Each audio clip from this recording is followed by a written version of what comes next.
The economy has hit a wall. Consumer spending is in decline as household income plummets. And if it wasn't for population growth, economists say Australia would be in a recession.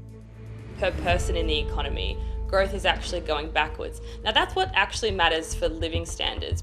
The economy grew slower than expected at 0.2% in the September quarter and 2.1% over the year. Income for individual households has been declining since September 2021, and spending has flatlined despite a big increase in our population. The amount households are saving is now close to a 16-year low due to the loss of tax concessions and higher living expenses. We have anticipated for some time a substantial slowing in our economy as the inevitable consequence of higher interest rates and global uncertainty.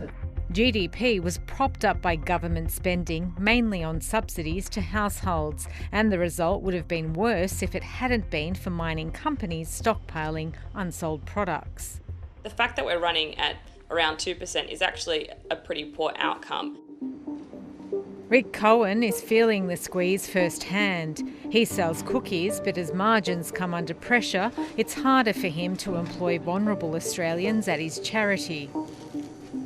The more cookies that we can sell, the more money we'll have to put people through the program. But in a slowing economy, that's getting harder to do. All the inputs that go into our products, packaging, ingredients, they have all increased in price from 20% to say 50% in the last 6-12 months. Things like sugar particularly have almost doubled in price. Butter, chocolate, everything's gone up, and so basically it just squeezes us. The Reserve Bank has been waiting for evidence of a slowdown in the economy to help bring inflation back to target. But economists say rate rises next year are still possible. We think that there's about a 40% chance of a rate hike in February if the quarterly inflation data that we receive in January surprises the RBA's forecasts to the upside. We think that the Reserve Bank will have to cut interest rates from around June or very soon thereafter, and we see about 3 rate cuts.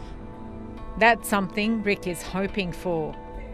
The people who are affected the most aren't the people who are making 6 figures, although they might think that. It's actually the people who are earning the lowest amount of money, and the most vulnerable people in our community are being affected the most. As the economic crunch continues, more Australians may have to cut back on sweet treats.